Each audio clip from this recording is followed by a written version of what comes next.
विश्व का भूगोल में हम देख रहे हैं उपोष्ण उच्च वायुदाब पेटी के बारे में। सब ट्रॉपिकल हाई प्रेशर बेल्ट, इसे अश्व अक्षांश भी कहते हैं, उपोष्ण उच्च वायुदाब पेटी को। इस पेटी का विस्तार दोनों गोलार्धों में 30 डिग्री से 35 डिग्री अक्षांशों के मध्य पाया जाता है। इस भाग में शीतकाल के 2 महीनों को छोड़कर वर्ष भर ऊंचा तापमान पाया जाता है। गर्मियों में पृथ्वी का उच्चतम तापमान अंकित किया जाता है। गर्मियों में उच्च तापमान होने के बावजूद यहाँ पर उच्च वायुदाब पाया जाता है, जबकि नियमतः यहाँ पर निम्न वायुदाब पाया जाना चाहिए। यहाँ की पेटी का उच्च तापमान से प्रेरित न होकर पृथ्वी की दैनिक गति तथा वायु के अवतलन से है। भूमध्य रेखा से आरोहित वायु तथा उपध्रुवीय निम्न वायुदाब की आरोहित वायु पृथ्वी की घूर्णन गति के प्रभाव से इन अक्षांशों में नीचे बैठती हैं। फलतः यहाँ वायु का आयतन कम होने के कारण वायुदाब अधिक हो जाता है।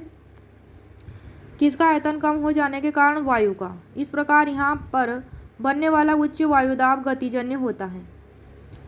गतिजन्य वायुदाब होता है उपोष्ण उच्च वायुदाब पेटी का। ये पेटियाँ पवनों के अपसरण क्षेत्र भी है, क्योंकि यहाँ से पवनें विषुवतीय और उपध्रुवीय निम्न वायुदाब पेटियों की ओर अपसारित होती हैं। इन अक्षांशों में वायु के नीचे उतरने के कारण यहाँ उच्च वायुदाब बना रहता है। कहाँ पे बना रहता है उच्च वायुदाब? उपोष्ण उच्च वायुदाब पेटी में। और फलतः यहाँ का वायुमंडल प्राय शांत रहता है। यह पेटी व्यापारिक तथा पछुआ हवाओं के मध्य विभाजन का कार्य करती उनको बांटती है। मध्य युग में घोड़ों को ले जाने वाली नौकाओं को यहाँ की शांत वायुमंडलीय दशाओं के कारण आगे बढ़ने में अत्यधिक कठिनाई होती थी, घोड़ों की नौकाओं के लिए। इसलिए जलयान को हल्का करने के लिए कई बार घोड़ों को समुद्र में फेंकना पड़ता था। इस कारण इस पेटी का नाम अश्व अक्षांश हॉर्स लैटिट्यूड पड़ा। किसका? उपोष्ण उच्च वायुदाब पेटी का।